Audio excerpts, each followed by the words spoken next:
ఈరోజు అందరికీ నమస్కారం.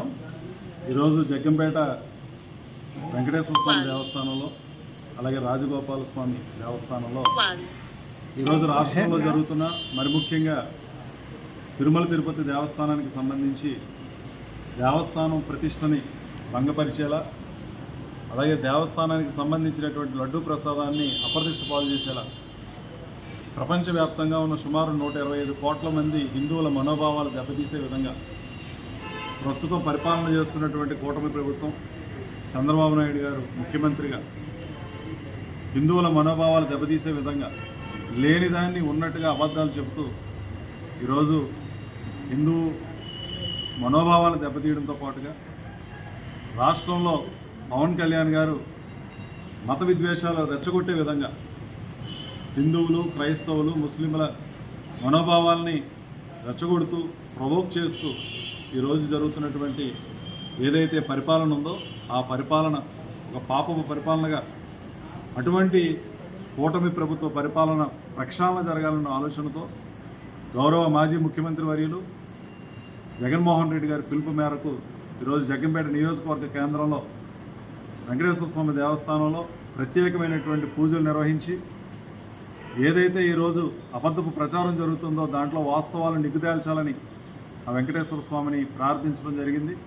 ఇందులో భాగంగా ఈరోజు ఈ కార్యక్రమంలో పాల్గొన్నటువంటి ప్రతి ఒక్కరికి పేరు పేరున ప్రత్యేకమైనటువంటి కృతజ్ఞతలు ధన్యవాదాలు తెలియజేస్తూ ఈరోజు ఎన్నో రకాలైనటువంటి అబద్ధాలు ఇచ్చి సూపర్ 6 అని మహిళలకు మేలు చేస్తామని బీసీ ఎస్టీ వర్గాలకు మేలు చేస్తామని అలాగే చదువుకున్నటువంటి పిల్లలకి ఎంతమంది చదువుకుంటే అంతమంది పిల్లలకి డబ్బులేస్తామని చెప్పి ఆ రోజు ఎన్నికల ముందు విశాఖ ఉక్కు కర్మాగారానికి సంబంధించి ప్రైవేటీకరణకి మేము అనుకూలం కాదు వ్యతిరేకిస్తామని చెప్పినటువంటి ఈ కూటమి నాయకులు ఈరోజు విశాఖ ఉక్కు ఫ్యాక్టరీ ప్రైవేటీకరణ జరగడం అడ్డుకోలేక అక్కడ జరుగుతున్నటువంటి ఉద్యమాన్ని పక్కదారి పట్టించేలా విజయవాడలో వచ్చినటువంటి వరదలు అలాగే వరదలకు సంబంధించి బుడమేరులో వీళ్ళు తీసుకున్నటువంటి అనైతికమైనటువంటి చర్య నుంచి ప్రజల దృష్టి మరల్చడానికి అధికారంలోకి వచ్చినటువంటి 100 రోజుల్లోనే సుమారు 43,000 కోట్ల రూపాయలు అప్పులు చేసి ఈ రాష్ట్రాన్ని అప్పుల పాలు చేస్తున్నటువంటి విషయాన్ని పక్కదారి పట్టించడం కోసం మరి ప్రతిపక్షాలను నిర్వీర్యం చేయాలని మరి ముఖ్యంగా జగన్మోహన్ రెడ్డి గారిని నిర్వహించడం కోసం కుట్రపూరితంగా ఈరోజు ఒక పక్కన హిందువుల్ని జగన్మోహన్ రెడ్డి గారు దూరం చేయడానికి లడ్డూ అంశాన్ని తీసుకొచ్చి ఎప్పుడో 2 నెలల క్రితం జరిగినటువంటి పరీక్షల్ని ఈరోజు జరిగినట్లుగా ఎక్కడ ఎవరి మీద కేసులు నమోదు చేయకుండా ఏ ఒక్క అధికారి మీద చర్యలు తీసుకోకుండా ఎక్కడ ఎఫ్ఐఆర్ నమోదు చేయకుండా కేవలం రాజకీయ దురుద్దేశంతో లేనటువంటి అబద్ధాన్ని ఉన్నట్టుగా చూపిస్తూ పత్రికల్ని అడ్డుపెట్టుకొని మీడియాని అడ్డుపెట్టుకొని ఈరోజు జగన్మోహన్ రెడ్డి గారి మీద జరుగుతున్నటువంటి కుట్ర ఒక రకంగా చంద్రబాబు నాయుడు గారు ఆలోచన చేయాలి. మీకు రాజకీయానికి ఏది కూడా అర్హత లేనిది కాదు అనేటువంటి ఆలోచన ధోరణితో కేవలం జగన్మోహన్ రెడ్డి గారిని నిలువరించడం కోసం మీరు చేసినటువంటి తప్పిదాల నుంచి బయటపడడం కోసం మీరు చేసినటువంటిది యావత్ 125,000 కోట్ల మంది హిందువుల మనోభావాలను దెబ్బతీసింది. మరి ముఖ్యంగా శ్రీ వెంకటేశ్వర స్వామి వారిని మీరు రాజకీయ అంశంగా చేశారు. ఆయనతో మీరు ఆటలాడుతున్నారు. దీనికి తగినటువంటి ప్రాయశ్చిత్తం మీరు అనుభవించి తీరాల్సింది. అందులో ఏ విధమైనటువంటి అనుమానం లేదు. మేము ఒక హిందువుగా మేము కూడా ఒక్కటే డిమాండ్ చేస్తా ఉన్నాం. ఈరోజు చంద్రబాబు నాయుడు గారు చేస్తున్నటువంటి అబద్ధపు ప్రచారాన్ని వాస్తవం అని ప్రచారం చేస్తూ అటు మీడియాలోనూ సోషల్ మీడియాలోనూ ఎవరైతే హిందువులు ఉన్నారో హిందువులు జగన్మోహన్ రెడ్డి గారి మీద దాడిని ఆపి నిజంగా లడ్డు అపవిత్రం అయితే అపవిత్రమైనటువంటి లడ్డు యొక్క నిజాలు నిగ్గుదేల్చి ఎవరు తప్పు చేశారో వాళ్ళని సిబిఐ ఎంక్వైరీ చేసి వాళ్ళని అరెస్ట్ చేయాలి, కఠినంగా శిక్షించాలని చెప్పి ఒక హిందువుగా నేను డిమాండ్ చేస్తా ఉన్నాను తప్పించి దీన్ని ఒక రాజకీయ అంశంగా తీసుకొని ఎక్కడ కేసులు నమోదు చేయకుండా కేవలం మీరు ఒక స్టేట్మెంట్ ఇచ్చి మీకు సంబంధించినటువంటి పత్రికల ద్వారా మీకు సంబంధించినటువంటి మనుషుల ద్వారా ఈరోజు జగన్మోహన్ రెడ్డి గారి మీద దాడి చేయడం యావత్ హిందూ ప్రపంచాన్ని అందరినీ కూడా మీరు మోసం చేశారని చెప్పి ఈ సందర్భంగా మీ అందరికీ కూడా తెలియజేస్తూ చంద్రబాబు నాయుడు గారు నేను ఒక్కటే కోరుతా ఉన్నాను. ఈవో గారు ఒక పర్యటన చేస్తారు. వచ్చినటువంటి నెయ్యిలో కల్తీ ఉందని మేము తిరిగి పంపించాం. ఎక్కడా కూడా మేము ఆ నెయ్యిని ఉపయోగించలేదని ఈవో గారు చెప్తా ఉంటే ముఖ్యమంత్రి స్థానంలో ఉన్నటువంటి మీరు నెయ్యిని ఉపయోగించారు, అపవిత్రం జరిగింది, కానీ ఎప్పుడు ఉపయోగించారో కూడా తెలియదు అని మీరు మాట్లాడుతున్నారనంటే మీరు ఈరోజు ఒక దోషిగా నిలబడినటువంటి పరిస్థితి ఉంది. బీజేపీ ప్రభుత్వాన్ని నేను ఒక్కటే మాట్లాడుతూ ఉన్నాను. మీరు హిందూ మతతత్వ పార్టీగా మీరు ఎక్కడో ఏదో ఏ రాష్ట్రంలోనో హిందువులను రెచ్చగొట్టి మీ యొక్క పబ్బం గడుపుకోవచ్చేమో, కానీ ఆంధ్రప్రదేశ్లో హిందువులు అన్ని రకాలుగాను చైతన్యవంతులు, ఆలోచిస్తాం, ఏం జరుగుతుందో అన్నీ చూస్తాం తప్పించి మీ మత రాజకీయాలు ఇక్కడ జరగవు. పవన్ కళ్యాణ్ గారు కూడా బీజేపీకి వత్తసు పలుకుతూ ఒక మతతత్వ నాయకుడిగా, ఒక మతానికి సంబంధించినటువంటి నాయకుడిగా ఆయన చేస్తున్నటువంటి ప్రకటనలు, మతాలను రెచ్చగొడుతూ మాట్లాడుతున్నటువంటి మాటలు, హిందువులందరూ రోడ్ల మీదకి రావాలి అని చెప్పి ఆయన మాట్లాడుతున్నటువంటి మాటలు చాలా దురదృష్టకరమైనటువంటి విషయం. నేను ఒక్కటే కోరుతా ఉన్నాను, ఈరోజు ఎన్నికైనటువంటి సీఎంను కానీ, డిప్యూటీ సీఎంను కానీ, ఇతర మంత్రులను కానీ, ఎమ్మెల్యేలను కానీ ఈరోజు విమర్శిస్తున్న వాళ్ళని ఒక్కటే కోరుతా ఉన్నాను. భారత రాజ్యాంగం లౌకిక రాజ్యాంగం, సామ్యవాద గణతంత్ర ప్రజాస్వామ్య దేశం భారత రాజ్యాంగం.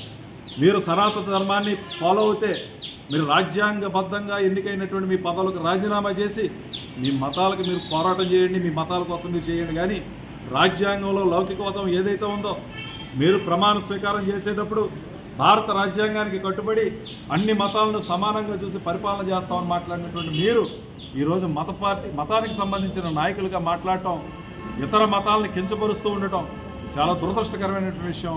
మీరు అలాగే మాట్లాడదలుచుకుంటే, మీరు సనాతన ధర్మమే నాకు ముఖ్యమని మీరు అనుకుంటే మీరు రాజీనామాలు చేయండి, మీకు వచ్చినటువంటి పదవులకి, మీ మత సిద్ధాంతాలకు మీరు పోరాటం చేయండి, ఇతర మతాల మీద మీరు దాడులు చేయండి, లేకపోతే హిందూ మతాన్ని రెచ్చగొట్టండి తప్పించి రాజ్యాంగబద్ధమైనటువంటి పదవుల్లో ఉండగా మీరు ఈ విధమైనటువంటి విధానం చేయడం రాజ్యాంగ విరుద్ధం. మీరు రాజ్యాంగాన్ని మరి కాలరాస్తున్నటువంటి పరిస్థితి ఉంది. బీజేపీ ప్రభుత్వాన్ని నేను ఒక్కటే మాట్లాడుతూ ఉన్నాను. మీరు హిందూ మతతత్వ పార్టీగా మీరు ఎక్కడో ఏదో ఏ రాష్ట్రంలోనో హిందువులను రెచ్చగొట్టి మీ యొక్క పబ్బం గడుపుకోవచ్చేమో, కానీ ఆంధ్రప్రదేశ్లో హిందువులు అన్ని రకాలుగాను చైతన్యవంతులు, ఆలోచిస్తాం, ఏం జరుగుతుందో అన్నీ చూస్తాం తప్పించి మీ మత రాజకీయాలు ఇక్కడ జరగవు. పవన్ కళ్యాణ్ గారు కూడా బీజేపీకి వత్తసు పలుకుతూ ఒక మతతత్వ నాయకుడిగా, ఒక మతానికి సంబంధించినటువంటి నాయకుడిగా ఆయన చేస్తున్నటువంటి ప్రకటనలు, మతాలను రెచ్చగొడుతూ మాట్లాడుతున్నటువంటి మాటలు, హిందువులందరూ రోడ్ల మీదకి రావాలి అని చెప్పి ఆయన మాట్లాడుతున్నటువంటి మాటలు చాలా దురదృష్టకరమైనటువంటి విషయం. నేను ఒక్కటే కోరుతా ఉన్నాను, ఈరోజు ఎన్నికైనటువంటి సీఎంను కానీ, డిప్యూటీ సీఎంను కానీ, ఇతర మంత్రులను కానీ, ఎమ్మెల్యేలను కానీ ఈరోజు విమర్శిస్తున్న వాళ్ళని ఒక్కటే కోరుతా ఉన్నాను. భారత రాజ్యాంగం లౌకిక రాజ్యాంగం, సామ్యవాద గణతంత్ర ప్రజాస్వామ్య దేశం భారత రాజ్యాంగం. మీరు సనాతన ధర్మాన్ని ఫాలో అవుతే మీరు రాజ్యాంగబద్ధంగా ఎన్నికైనటువంటి మీ పదవులకు రాజీనామా చేసి మీ మతాలకు మీరు పోరాటం చేయండి, మీ మతాల కోసం మీరు చేయండి. కానీ రాజ్యాంగంలో లౌకికవాదం ఏదైతే ఉందో మీరు ప్రమాణ స్వీకారం చేసేటప్పుడు భారత రాజ్యాంగానికి కట్టుబడి అన్ని మతాలను సమానంగా చూసి పరిపాలన చేస్తామని మాట్లాడినటువంటి మీరు ఈరోజు మతానికి సంబంధించిన నాయకులుగా మాట్లాడటం, ఇతర మతాలను కించపరుస్తూ ఉండటం చాలా దురదృష్టకరమైనటువంటి విషయం. మీరు అలాగే మాట్లాడదలుచుకుంటే, మీరు సనాతన ధర్మమే నాకు ముఖ్యమని మీరు అనుకుంటే మీరు రాజీనామాలు చేయండి, మీకు వచ్చినటువంటి పదవులకి, మీ మత సిద్ధాంతాలకు మీరు పోరాటం చేయండి, ఇతర మతాల మీద మీరు దాడులు చేయండి, లేకపోతే హిందూ మతాన్ని రెచ్చగొట్టండి తప్పించి రాజ్యాంగబద్ధమైనటువంటి పదవుల్లో ఉండగా మీరు ఈ విధమైనటువంటి విధానం చేయడం రాజ్యాంగ విరుద్ధం. మీరు రాజ్యాంగాన్ని మరి కాలరాస్తున్నటువంటి పరిస్థితి వస్తుంది. దీనికి కూడా మీరు కఠినంగా శిక్షలు అనుభవించాల్సినటువంటి పరిస్థితి వస్తుందని ఈ సందర్భంగా హెచ్చరిక చేస్తూ ఒక్కటే మాట్లాడుతూ ఉన్నాను. మీరు నిజాన్ని నిగ్గుదేల్చాల్సిన అవసరం ఉంది.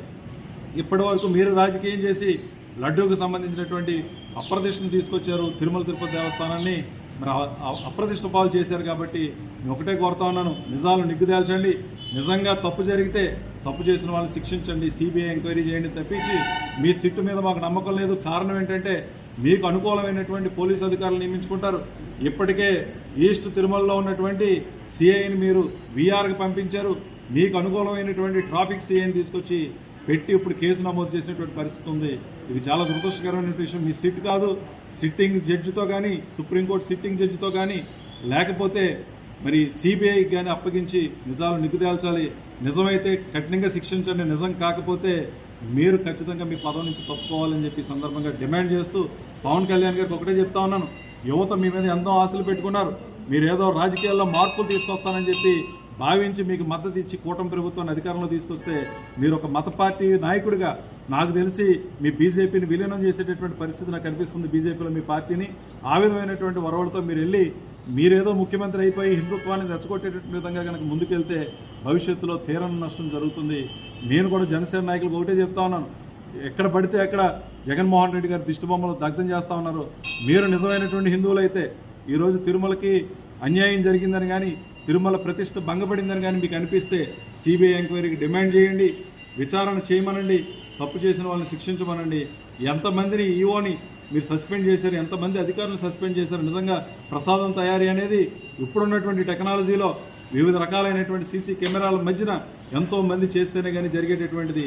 ఎవరి మీదనైనా మీరు చర్యలు తీసుకోకుండా ఇప్పటి వరకు కేసులు నమోదు చేయకుండా ఈ రకమైనటువంటి రాజకీయ దురుద్దేశంతో మీరు చేస్తున్నటువంటిది చాలా దుర్మార్గమైనటువంటి చర్య. మీరు ప్రజలకి మేలు చేసే విధంగా సూపర్ 6 అమలుపరచండి, ఇచ్చినటువంటి హామీలను అమలుపరచండి. అందరూ ఆత్రంగా ఎదురు చూస్తున్నారు. అవినీతి చేయకుండా ఈ విధమైనటువంటి విమర్శలతో పాపం గడుపుకోవడం చాలా దురదృష్టకరమైన విషయం. మరొకటి, జగన్మోహన్ రెడ్డి గారు డిక్లరేషన్ ఇవ్వాలని మాట్లాడుతున్నటువంటి అంశం ఏంటి? లడ్డు వివాదం అయిపోయింది, ఈరోజు డిక్లరేషన్ వివాదం తీసుకొచ్చారు. నిజంగా అశాంతి జరుగుతుంది, అక్కడ దాడులు జరుగుతాయి, శాంతి భద్రతల విఘాతం జరుగుతుందని జగన్మోహన్ రెడ్డి గారు ఈరోజు ఆయన యొక్క పర్యటన విరమించుకున్నారు.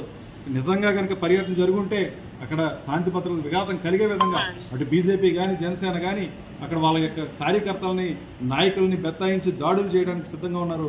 డిక్లరేషన్ సంబంధించి ఒకటే చెప్తా ఉన్నాం, జగన్మోహన్ రెడ్డి గారు ముఖ్యమంత్రిగా ఉండగా 5 సంవత్సరాలు శ్రీవారికి మరి ఆయన పట్టు వస్త్రాలు సమర్పించినటువంటి వ్యక్తి. మరి ఆ రోజు మీకు డిక్లరేషన్ వివాదం గుర్తురాలేదా? గౌరవ ప్రధానమంత్రి అటల్ బిహారీ మోదీ గారు మరి ఆయన తీసుకెళ్ళినటువంటి విధంగా జగన్మోహన్ రెడ్డి గారిని వెంట పెట్టుకొని ఆ రోజు మరి శ్రీవారి దర్శనం చేసుకున్నప్పుడు డిక్లరేషన్ గుర్తురాలేదా? మరి రాజశేఖర రెడ్డి గారు ముఖ్యమంత్రి ఉండగా మరి ఆయన పట్టు వస్త్రాలు సమర్పించినప్పుడు మరి ఆయన హిందూ కాదని ఆ రోజు డిక్లరేషన్ గుర్తురాలేదా? ఈ సందర్భంగా నేను ప్రశ్నిస్తా ఉన్నాను. కేవలం రాజకీయ వివాదాలు సృష్టించడం కోసం, హిందువుల నుంచి జగన్మోహన్ రెడ్డి గారిని దూరం చేయడం కోసం, క్రైస్తవుల నుంచి దూరం చేయడం కోసం మీరు చేస్తున్నటువంటి చర్యలు తప్పించి మరొకటి ఏమీ కాదు. నేను ఒక హిందువుగా డిమాండ్ చేస్తా ఉన్నాను, జరిగినదంతా కూడా అబద్ధం. దీని మీద పూర్తి విచారణ చేయాలి.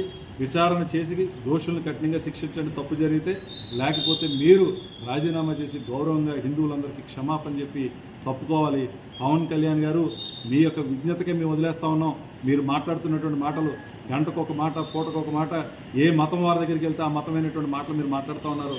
హిందువులకి ఆరాధ్య దైవం అయినటువంటి స్వామి వివేకానంద ఒకటే చెప్పారు, హిందుత్వం అంటే అన్ని మతాలని సమానంగా చూసేటటువంటి గొప్ప మతం.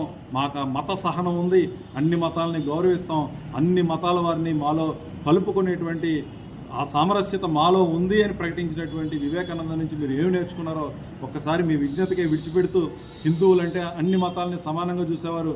భారతదేశంలో ఉన్నటువంటి ఏ మతం వారైనా, ఏ కులం వారైనా మనం ఫాలో అయ్యేది ఏకైక ధర్మశాస్త్రం భారత రాజ్యాంగం. భారత రాజ్యాంగానికి అనుగుణంగా ఎవరైనా మసులుకోవాల్సిందే.